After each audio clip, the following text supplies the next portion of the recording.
কোটা আন্দোলন ঘিরে সৃষ্ট চলমান অস্থিরতার পক্ষে ও বিপক্ষে কথা বলেছে অনেকেই। কেউ প্রকাশ্যে আন্দোলনকারীদের সঙ্গে সড়কে এসে আওয়াজ তুলেছেন, আবার কেউ সামাজিক যোগাযোগ মাধ্যমে নিজের অভিমত ব্যক্ত করেছেন। সেই তালিকায় রয়েছেন ক্রীড়াঙ্গনের তারকারাও।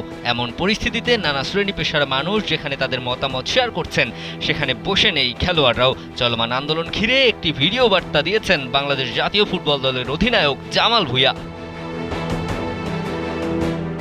ভিডিও বার্তায় তিনি জানিয়েছেন, শিক্ষার্থীদের আন্দোলনে মেধার জয় হয়েছে, তবে হতাশাও প্রকাশ করেছেন বাংলাদেশ কাপ্তান। খেলার কারণে অনেক দেশেই যেতে হয় জামালদের, সেখানে বসেও গল্প হয় দেশের উন্নয়ন নিয়ে।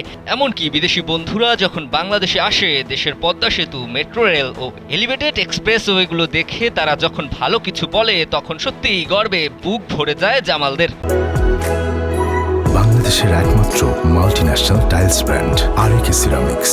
এইবার স্টুডেন্টসদের আন্দোলন মেধা জয় হয়েছে। আমরা অনেক দেশে খেলতে যাই, বিদেশে বসেও গল্প করি। কোনো বিদেশি বন্ধু বাংলাদেশে আসলে আমাদের দেশের পদ্মা সেতু, মেট্রো রেল, এলিভেটেড এক্সপ্রেসওয়েগুলো দেখায়। তারা দেখে যখন ভালো কিছু বলে, তখন সত্যি প্রাউড লাগে। স্টুডেন্টদের এই সফল আন্দোলন মেধা এগিয়ে গিয়েছে। প্রতিবাদী আন্দোলন সমর্থন করলেও খেয়াল রাখতে হবে কোনোভাবেই যেন দেশের সম্পদ আর দেশের মানুষের ক্ষতি না হয়, কারণ দেশটা আমাদের সবার। শিক্ষার্থীদের এই সফল আন্দোলনে মেধা জিতেছে, কিন্তু এর মাঝে বিভিন্ন স্থাপনায় যে ভাঙচুর ও অগ্নিসংযোগ হয়েছে তা দেখে হতাশ হয়েছেন দেশের অধিনায়ক। অনেক জায়গায় অনেক কিছু ভাঙ্গা আর আগুনে পোড়ানো হয়েছে এবং অনেক আহত নিহত হয়েছে।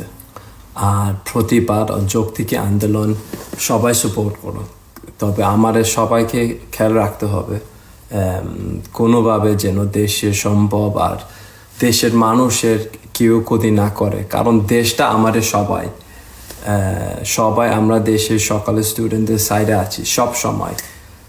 সো সবাইকে রিকোয়েস্ট করি সচেতন থাকার জন্য, যেন কোনোভাবে বাংলাদেশের কারো জানমালের ক্ষতি না হয়।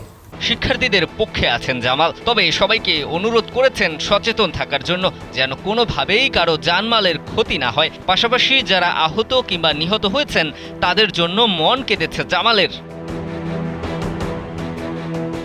দিবাকর চৌধুরী, কালবেলা।